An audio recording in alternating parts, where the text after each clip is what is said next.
జనరల్‌గా first of all మనకేంటంటే ఆహ్, మీరు చెప్పిన ఈ షష్టగ్రహ కూటమి గురించి ప్రెడిక్షన్స్ నేను చెప్పినా అని చెప్పేసి ఏదైతే అంటున్నారో అవును. ఒక చిన్న స్మాల్ కరెక్షన్. నేను చెప్పడం కాదు. అమ్మవారు లలిత అమ్మవారు ఏది గైడ్ చేస్తే నాకేది కనిపిస్తే కాంబినేషన్స్‌ని బట్టి నేను అది చెప్పడం చేస్తాను. అది పాజిటివ్ అయినా సరే, నెగెటివ్ అయినా సరే దాపరికం ఏది ఉండదు. షుగర్ కోటింగ్ అసలే చెప్పను. ఉన్నదున్నట్టు చెప్పడం నాకు కొద్దిగా అలవాటు కాబట్టి మన ఆడియన్స్ కొద్దిపాటిగా అది నెగెటివ్ గా తీసుకుని ఉండొచ్చు.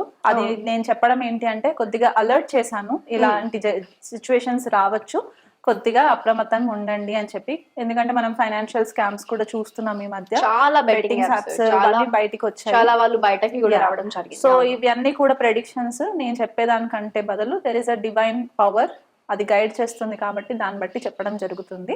సో దట్ ఒక చిన్న క్లారిఫికేషన్. అండ్ ఇప్పుడు మీరు అడిగిన దానికోసము నరఘోష, నరదృష్టి ఇవి మనకి చాలా మేజర్ గా ఉంటాయి. ఇది స్పెసిఫిక్ గా ఒక జనరేషన్ కే వర్తిస్తుందా, లేకపోతే కొన్ని వర్గాల వారికి వర్తిస్తుందా, లేకపోతే కొన్ని జెండర్స్ కి వర్తిస్తుందా అనే సిగ్నిఫికెన్స్ డిస్క్రిమినేషన్స్ ఏమి ఉండవు దీంట్లో.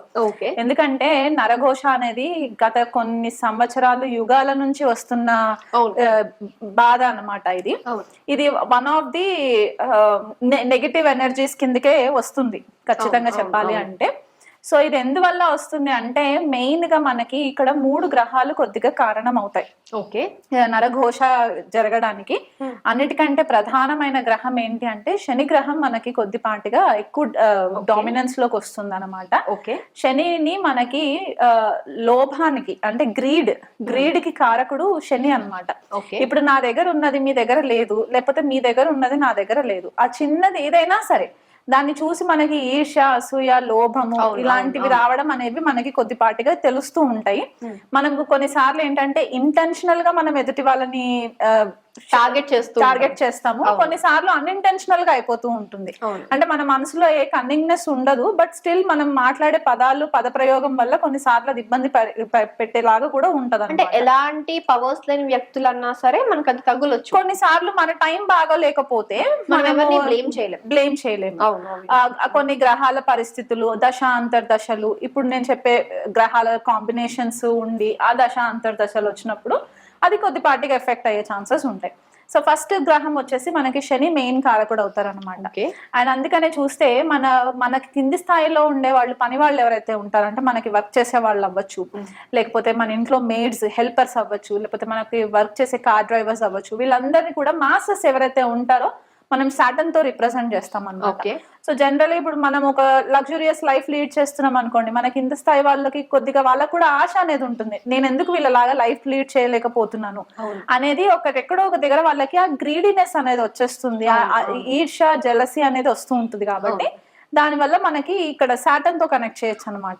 అండ్ నెక్స్ట్ వచ్చే గ్రహము రాహు అవుతుంది. రాహు ఎందుకంటే ఎప్పుడు మనల్ని ఒక మాయలో ఉంచుతూ ఉంటారు, ఇల్యూషన్ అని చెప్తూ ఉంటాం కదా మనం రాహుకి. అంటే ఇక్కడ ఏంటంటే కొన్నిసార్లు రాహు గ్రహం ఇన్వాల్వ్మెంట్ అయినప్పుడు ఏంటంటే ఈ అనవసరమైన నెగిటివ్ ఎనర్జీస్ ఎక్కువ ఎక్స్పాండ్ అవ్వడం, ఆంప్లిఫై అవ్వడము. ఓకే, దీని వల్ల లేనిది ఉన్నట్టుగా ఊహించుకోవడం. ఎందుకంటే నరదిష్టి మన కంటికి కనిపించేది కాదు, అది జస్ట్ మనం ఫీల్ అవుతాం, ఆ ఎనర్జీని ఫీల్ అవుతాం. సో నెగిటివ్ ఎనర్జీస్ అన్ని కూడా రాహు కిందికి వస్తాయి కాబట్టి ఆ మాలిఫిక్ ఎఫెక్ట్స్ ఎప్పుడైతే ఉంటుందో దాని వల్ల మనకి కొద్దిగా ఎఫెక్ట్ అయ్యే ఛాన్సెస్. ఇప్పుడు ఈ 2 గ్రహాలు ఎవరిపైన ఎక్కువ చూపిస్తుంది అంటే చంద్రుడి పైన చూపిస్తుంది. చంద్రుడు మనకి మనకారకుడు. మనం ప్రతిసారి చెప్పుకున్నప్పుడు కూడా గ్రహాల గురించి విశ్లేషణ చేసేటప్పుడు చంద్రుడు మనకారకుడు అని చెప్తూ ఉంటాం. సో మన మెంటల్ స్టెబిలిటీ ఎట్లా ఉంటది ఏంటి అనేది చంద్రుడి నుంచి మనకి డిస్టింగ్విష్ అవుతుంది. కాబట్టి ఎప్పుడైతే ఈ రాహు శని యొక్క దృష్టి చంద్రుడి పైన పడినా, చంద్రరాహువులు యుతి ఉన్నా, చంద్రశని రాహువులు కలిసి ఉన్నా, వీళ్ళకి ఏంటంటే తొందరగా నెగిటివ్ ఎనర్జీస్ కి ససెప్టబుల్ అయిపోతూ ఉంటారు. సో ఇక్కడ చంద్రుడు మనకారకుడు కాబట్టి ఆ మైండ్ డిస్టర్బెన్స్ అయిపోవడము, సడన్ గా డ్రైన్ అయిపోవడము. అంటే కొంతమంది ఏంటంటే ఐసోలేటెడ్ గా ఉండడానికి ఇష్టపడుతూ ఉంటారు. సడన్ గా వాళ్ళు ఎక్కడైనా నలుగుట్లోకి వెళ్ళారనుకోండి, డిఫరెంట్ పీపుల్ కి డిఫరెంట్ ఆరాస్ ఉంటాయి. ఆ ఆరా వల్ల వీళ్ళు ఒక స్థాయిలో ఉన్నప్పుడు ఆ ఆరా ఫ్రీక్వెన్సీ వల్ల కూడా వీళ్ళకి కొద్దిపాటిగా డిస్టర్బెన్సెస్, అంటే ఆ ఎనర్జీస్ ని వీళ్ళు హ్యాండిల్ చేయలేరు అనమాట. సో దాని వల్ల కూడా కొద్దిపాటిగా డిస్టర్బెన్సెస్ అయ్యే ఛాన్సెస్ ఉంటాయి. సో అందుకే మనము జనరల్ గా ఏం చెప్తూ ఉంటామంటే నెగిటివ్ ఎనర్జీస్ నుంచి మనకి అది కాంబినేషన్స్ ఉన్నా లేకపోయినా కొన్నిసార్లు ఏమవుతుందంటే మనకి తెలీదు, మనకి నెగిటివ్ ఎనర్జీస్ ఎఫెక్ట్ అవుతున్నాయా లేదా అనేది తెలియదు. కొంతమందికి ఏంటంటే ఇమ్మీడియట్ గా చూపిస్తుంది, కొంతమందికి 2 days తర్వాత చూపిస్తుంది, కొంతమందికి 1 week తర్వాత చూపిస్తుంది. మనము ఎవరి వల్ల నరఘోష తగిలింది అని మనం చెప్పడానికి కూడా లేదు కదా. సో అలాంటప్పుడు ఏం చెప్తామంటే జనరల్ గా మీరు ఏదైనా ఇష్టదేవత మంత్రం తీసుకొని మీరు సాధన చేసుకుంటూ ఉండండి. దాన్ని బట్టి మీకు కొద్దిగా ఆరా పెరుగుతూ ఉంటుంది, మీ ఫ్రీక్వెన్సీ చేంజ్ అవుతుంటుంది. మీరు ఫ్రీక్వెన్సీ చేంజ్ అయినప్పుడు మీకంటూ లైకబుల్ అంటే మీ ఫ్రీక్వెన్సీ లెవెల్లో ఉన్న వాళ్ళతోటి మీకు పరిచయాలు ఏర్పడడం, వాళ్ళతోటి ట్రావెల్ చేయడం, ఇలా జరుగుతున్నప్పుడు ఏంటంటే మీకు టాక్సిక్, మనకి ఎవరైతే టాక్సిక్ ఉంటారో, మనల్ని చూస్తే ఈర్షపడే వాళ్ళు ఉంటారో వాళ్ళందరూ కట్ అయిపోతూ ఉంటారు అనమాట. సో ఇలా మనము చూసుకోవాలి. సో ఈ శని రాహు మెయిన్ ప్లానెట్స్ అవుతారు. దానికి తోడు ఇక్కడ చంద్రుడు ఎప్పుడైతే మనకి కొద్దిపాటిగా అఫ్లిక్ట్ అయినప్పుడు ఈ కాంబినేషన్స్ ఉంటాయి. ఇంకా సివియర్ గా ఉండి అంటే హై లెవెల్లో ఉంటూ మరి సడన్ గా కింద పడిపోయినప్పుడు ఏమవుతుందంటే బాధకాధిపతి కొద్దిగా యాక్టివేషన్ లోకి వస్తుంది. దీని గురించి మనం ఆల్రెడీ ఎపిసోడ్స్ చేసుకున్నాం ఒకసారి, చేసుకున్నాం. సో ఎప్పుడైతే ఈ బాధకాధిపతి కూడా కొద్దిపాటిగా కనెక్టివిటీకి వచ్చిందో అప్పుడు కూడా కొద్దిపాటిగా వీళ్ళకి డిస్టర్బ్ అయ్యే ఛాన్సెస్ ఉంటాయి. షష్టాధిపతి ఎందుకు 6th లార్డ్ ఎందుకు చెప్పుకుంటామంటే షష్ఠ భావము షడ్రిపులకి కారణం అవుతుంది. ఓకే, ఈ షడ్రిపులు అంటే మనకి మదము, మాత్సర్యము, కోపము, లోభము, క్రోధము ఇలాంటివన్నీ కూడా మనకి 6 ఎమోషన్స్ ఏవైతే ఉంటాయో అవన్నీ కూడా మనకి షష్ఠ భావంతో కనెక్ట్ అవుతాయి. కాబట్టి ఈ 6th లార్డ్ కనెక్టివిటీ కూడా కొద్దిగా యాక్టివేషన్ లోకి వస్తుంది అనమాట. సో శని రాహు బాధకాధిపతి షష్టాధిపతి ఈ కాంబినేషన్స్ లో ఉన్నప్పుడు చంద్రుడి పైన వీళ్ళ దృష్టి పడినప్పుడు ఆ దశాంతర్దశలు వచ్చినప్పుడు కొద్దిపాటిగా మనకి ఈ నరఘోష తగలడం అనేది కనిపిస్తూ ఉంటుంది. అవి కాకుండా కొన్నిసార్లు నక్షత్రాలు కూడా చూసుకోవాలి. ఇప్పుడు మనకున్న 27 నక్షత్రాలలో మెయిన్ గా ఎదుటి వాళ్ళని చూస్తే ఈర్ష, అసూయ, లేకపోతే కన్నింగ్నెస్, ఆ కన్నింగ్నెస్ వల్ల కొద్దిపాటిగా జలసి రావడము, వాళ్ళు ఎదుటి వాళ్ళు పాడైపోవాలని చెప్పేసి అనుకోవడం. అంటే వాళ్ళు కొన్నిసార్లు ఇంటెన్షనల్ గా కూడా అవ్వచ్చు, కొన్నిసార్లు అన్ఇంటెన్షనల్ గా కూడా అయిపోవచ్చు. అదేంటంటే మనకి జ్యేష్ఠ నక్షత్రం ఒకటి, ఆశ్లేష నక్షత్రం ఒకటి, 2 నక్షత్రాలు కొద్దిగా ప్రామినెన్స్ లోకి వచ్చేస్తాయి అనమాట. అంటే కంట్రోలింగ్ నక్షత్రాలు ఇవి, పొజిటివ్నెస్ ఎక్కువ ఉంటుంది, వీళ్ళకి జెలసీ టాక్టిక్స్ కూడా ఎక్కువ ఉంటాయి కాబట్టి దానివల్ల కొద్దిగా కనిపిస్తూ ఉంటుంది. అండ్ ఎవరికి ఎక్కువ ఎఫెక్ట్ అవుతారు దీని వల్ల అంటే రోహిణి నక్షత్రం వాళ్ళు ఎక్కువ ఎఫెక్ట్ అవ్వడానికి ఛాన్సెస్ ఉంటాయి, అనురాధ నక్షత్రం వాళ్ళు ఎక్కువ ఎఫెక్ట్ అవ్వడానికి కూడా ఛాన్సెస్ ఉంటాయి. ఎందుకంటే ఇవి చాలా సౌమ్యంగా ఉంటాయి అండ్ మనకి బ్యాక్గ్రౌండ్ లో కొన్ని పురాణిక్ స్టోరీస్ కూడా కనెక్ట్ అయి ఉంటాయి కాబట్టి నక్షత్రాలకి అవి కన్సిడరేషన్ లోకి తీసుకున్నప్పుడు మనకి క్లారిటీగా తెలుస్తుంది అనమాట ఈ నక్షత్రాల వాళ్ళు ఎక్కువ ససెప్టబుల్ ఉంటారు అని. సో ఇది బేసికల్ గా మనము ఎప్పుడైనా చూసుకున్నప్పుడు ఈ నరఘోష చిన్న చిన్న రీజన్స్ ఉంటాయి. ఎలాగంటే మీ హెయిర్ కొద్దిగా వేవీగా ఉండి ఎదుటి వాళ్ళ హెయిర్ సిల్కీగా ఉంటే దానికోసం కూడా నా హెయిర్ ఇలా లేదు అని చెప్పి అనుకోవడం కూడా జెలసీ. మీ కాంప్లెక్షన్ బాగుంది, ఎదుటి వాళ్ళ కాంప్లెక్షన్ బాగాలేదని వాళ్ళు మిమ్మల్ని చూసి ఇష్టపడడం ఇది ఒకటి. లేదా ఫైనాన్షియల్ గా చాలా మంది సడన్ గా ఏమి లేని స్థాయి నుంచి కష్టపడి పైకి ఎదుగుతూ ఉంటారు. వాళ్ళని చూసి ఈర్షపడి అరే వీళ్ళు ఎంత బాగా సంపాదించేసుకొని బాగున్నారు అని అనుకున్నా సరే సడన్ గా వాళ్ళు లాసెస్ లోకి వెళ్ళిపోవడము.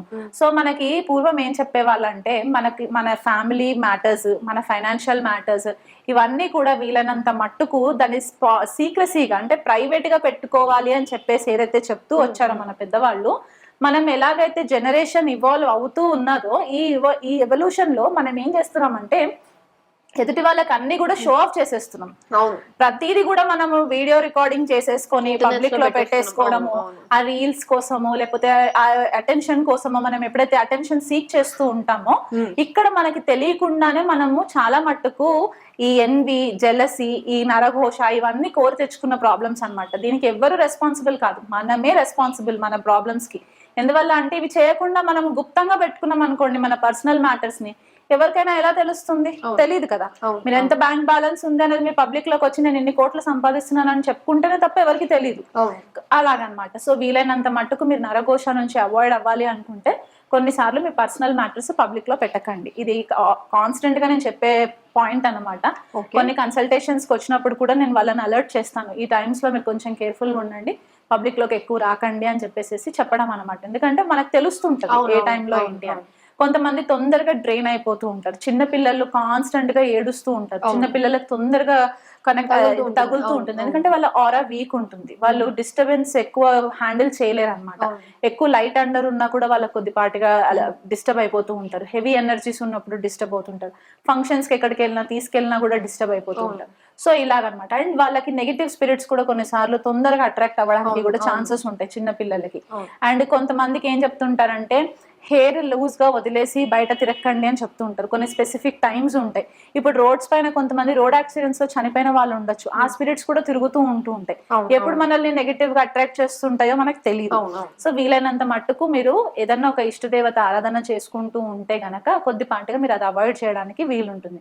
ఎందుకంటే ఈ నరఘోష ఎప్పుడైతే తగులుతుందో ఫ్యామిలీలో ఉండి ఉండి డిస్టర్బెన్సెస్ రావడము, భార్యాభర్తల మధ్య గొడవలు వచ్చేసి తీవ్ర స్థాయిలో వెళ్ళిపోయి విడిపోయేలాగా అవ్వడము, లేదా తండ్రి కొడుకులకి బిజినెస్ లో పడకపోవడము, దానివల్ల ఇబ్బందులు రావడము, థర్డ్ పార్టీ పర్సన్స్ ఇన్వాల్వ్ అయ్యి ఫాదర్ కి సన్ కి బిజినెస్ లో చిచ్చులు పెట్టేయడం, ఇవన్నీ వల్ల దీని వల్ల జరుగుతాయి. కాబట్టి కొంచెం మనం అవాయిడ్ చేసుకుంటే మంచిది.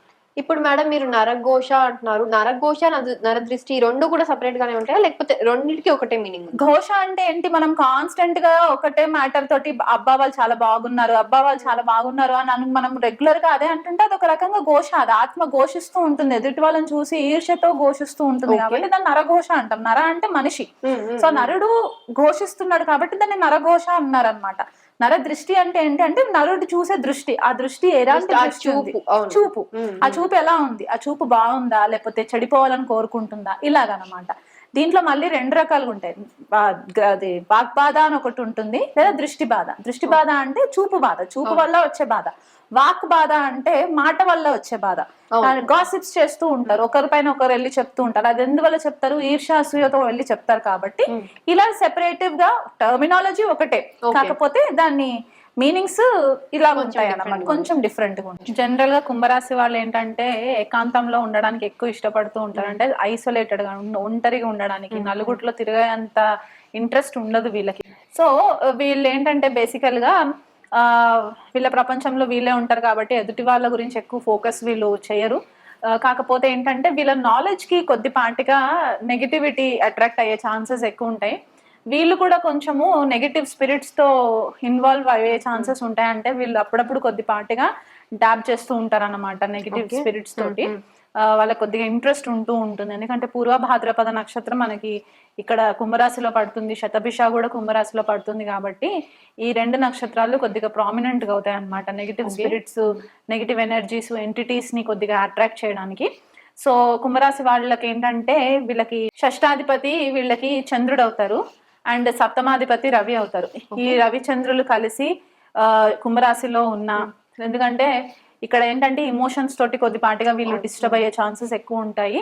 అండ్ వ్యయాధిపతి శని, లగ్నాధిపతి శని, అంటే చంద్రశనులు కలిసి ఉన్న లగ్నంలో ఉన్న, లేకపోతే రవిచంద్రులు కలిసి ఉన్న, లేకపోతే రవి శనులు కలిసి ఉన్న, రాహు యొక్క దృష్టి పడిన, ఎందుకంటే కుంభరాశికి రాహు కూడా పూర్వం చేస్తూ ఉంటది. కాబట్టి ఈ రాహు యొక్క దృష్టి, చంద్ర రాహులు కూడా కుంభరాశిలో ఉంటే ఏంటంటే ఏదో నాకు అయిపోతుంది, నన్ను ఏదో ఎవరో పక్కనే నించొని ఉన్నారు, ఇలాంటివి ఎక్కువ అయ్యే ఛాన్సెస్ ఉంటాయి. నలుగురిలోకి వెళ్ళేసరికి ఏంటంటే వేరే వాళ్ళని తొందరగా అట్రాక్ట్ చేసేసుకున్నాను, వాళ్ళ పైన నెగిటివ్ ఎనర్జీస్ ఉన్నాయని ఎక్కువ ఆలోచన చేసుకుంటూ ఉంటూ వాళ్ళలో వాళ్ళే కొద్దిగా సఫర్ అవుతూ ఉంటారు.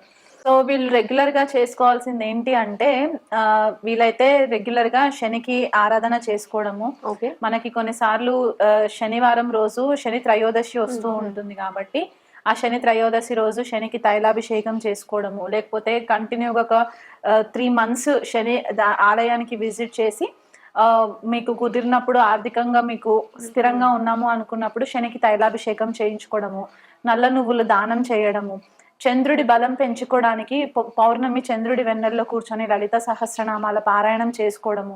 దీనివల్ల ఏంటంటే మీరు ఎదుటి వాళ్ళ దగ్గర నుంచి నెగిటివ్ ఎనర్జీస్ అంటే నరఘోష, నరబాధ ఇవి రాకుండా ఉండడానికి చాలా మట్టుకు హెల్ప్ అవుతుంది. అండ్ ఆత్మస్థైర్యం పెరగడానికి చాలా ఛాన్సెస్ ఉంటాయి.